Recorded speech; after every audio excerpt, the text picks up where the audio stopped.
రాజకీయాల్లో శాశ్వత శత్రువులు శాశ్వత మిత్రులు ఉండరు, కానీ శాశ్వత ప్రయోజనాలు మాత్రమే ఉంటాయి.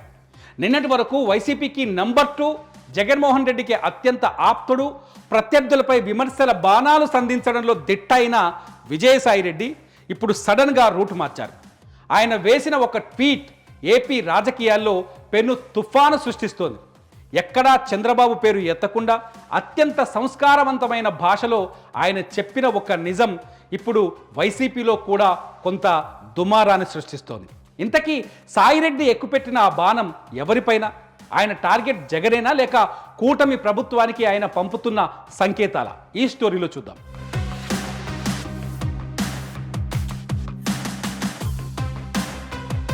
విజయసాయిరెడ్డి సడన్గా సనాతన ధర్మ రక్షకుడిగా అవతారమెత్తారు. హిందూ మతాన్ని కించపరిచే వారికి ఉరిశిక్ష పడేలా కేంద్రం చట్టాలు తేవాలని డిమాండ్ చేయడం ఇప్పుడు ఏపీ రాజకీయాల్లో అత్యంత ఆసక్తికరంగా మారింది. ఎందుకంటే గతంలో ఇదే దేవుడి సెంటిమెంటును, హిందూ మతాన్ని ఆయన రాజకీయాల కోసం వాడుకున్నారనే విమర్శలు బలంగా ఉన్నాయి.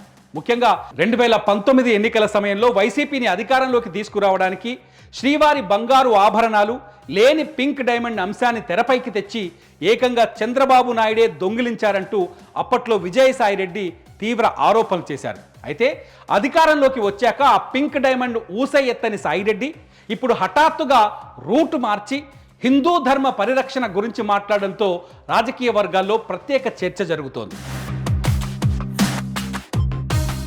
ఇటీవల ఏపీలో ఉపా చట్టం కింద అరెస్ట్ అయిన రావణ్ వంటి యూట్యూబర్లకు, అలాగే నటుడు ప్రకాష్ రాజుకు వైసీపీ మద్దతు తెలపడాన్ని సాయిరెడ్డి తీవ్రంగా తప్పుపట్టారు. ఇది పరోక్షంగా చంద్రబాబు ప్రభుత్వం తీసుకున్న కఠిన చర్యలను సమర్థించడమేనని రాజకీయ విశ్లేషకులు భావిస్తున్నారు. అయితే విజయసాయిరెడ్డి పెట్టిన ఈ ట్వీట్లను క్షేత్రస్థాయిలో సాధారణ జనం లేదా టీడీపీ శ్రేణులు ఎంతవరకు నమ్ముతారనేది ఇప్పుడు పెద్ద ప్రశ్న. గతంలో ఆయన చేసిన వ్యక్తిగత విమర్శల కారణంగా తెలుగుదేశం పార్టీ కార్యకర్తల్లో విజయసాయిరెడ్డిపై ఉన్న కోపం అంత సులభంగా తగ్గేలా లేదు. ఆ వ్యతిరేకత పోనంత కాలం ఏపీ రాజకీయాల్లో తనకు భవిష్యత్తు కష్టమని భావించే ఏదో ఒక రకంగా ప్రభుత్వంతో కలిసి నడవాలని ఆయన నిర్ణయించుకున్నట్లుగా పొలిటికల్ సర్కిల్స్లో ప్రచారం జరుగుతోంది. అందుకోసమే ఒక అడుగు ముందుకు వేసి ఈ ట్వీట్ ద్వారా వైసీపీపై పెద్ద విమర్శ చేశారు. విజయసాయిరెడ్డి తన ట్వీట్లో ప్రస్తావించిన మరో అంశం ఇప్పుడు మరింత చర్చనీయాంశమైంది. ఏపీలో క్రైస్తవ మతం స్వీకరించిన కొందరు అగ్రకులానికి చెందిన వ్యక్తులు తమ కులపు తోకలను అలాగే ఉంచుకొని తెర వెనుక ఉండి వేరే కులాల వారితో సమాజంలో విషం చిమ్మిస్తున్నారంటూ ఆయన సంచలన ఆరోపణ చేశారు. ఈ వ్యాఖ్యలు కూటమి నాయకులైన చంద్రబాబుకు కానీ, పవన్ కళ్యాణ్కి కానీ లేదా బీజేపీకి కానీ ఏమాత్రం వర్తించవు. రాష్ట్రంలో ఉనికిలో లేని కాంగ్రెస్కు అసలు సంబంధమే లేదు. మరి ఈ కులపు తోక మరియు మత మార్పిడి విమర్శ సూటిగా ఎవరిని ఉద్దేశించిందో సామాన్య జనానికి కూడా సులభంగానే అర్థమవుతోంది.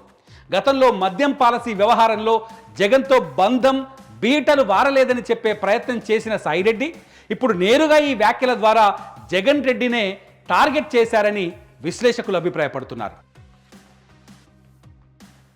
వైసీపీ అధికారంలో ఉన్నప్పుడే పార్టీలో 2వ స్థానం నుంచి ప్రాధాన్యత లేని స్థితికి దిగజారిన విజయసాయిరెడ్డి ఇటీవల రాజ్యసభ సభ్యత్వానికి రాజీనామా చేసి రాజకీయ సన్యాసం తీసుకున్నట్లు లీకులిచ్చారు. కానీ ఇప్పుడు అకస్మాత్తుగా సనాతన ధర్మం, హిందూ పరిరక్షణ యాత్రలు అంటూ కొత్త రాగం అందుకోవడం వెనుక ఢిల్లీ స్థాయిలో బీజేపీ అగ్రనేతలకు దగ్గరయ్యే వ్యూహం స్పష్టంగా కనిపిస్తోంది. జగన్ చుట్టూ ఉన్న ఒక నిర్దిష్ట కోటరీ వల్ల గత కొంతకాలంగా తీవ్ర అసంతృప్తితో ఉన్న సాయిరెడ్డి పార్టీ కోసం రాత్రి పగళ్ళు కష్టపడినా గుర్తింపు లేకపోవడం, పైగా తన సొంత లీగల్ ఇష్యూస్లో పార్టీ నుంచి ఆశించిన సపోర్టు తగ్గడంతోనే ఈ సంచలన నిర్ణయానికి వచ్చినట్లు భోగట్ట.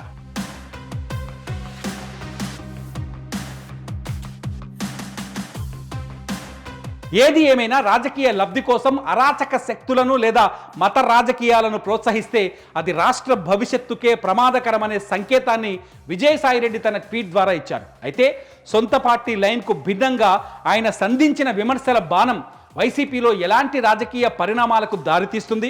గతంలో దేవుడి పేరుతో రాజకీయం చేసి ఇప్పుడు మళ్ళీ అదే ధర్మం గురించి మాట్లాడుతున్న సాయిరెడ్డి పొలిటికల్ ఫ్యూచర్ ఏ మలుపు తిరగబోతోంది?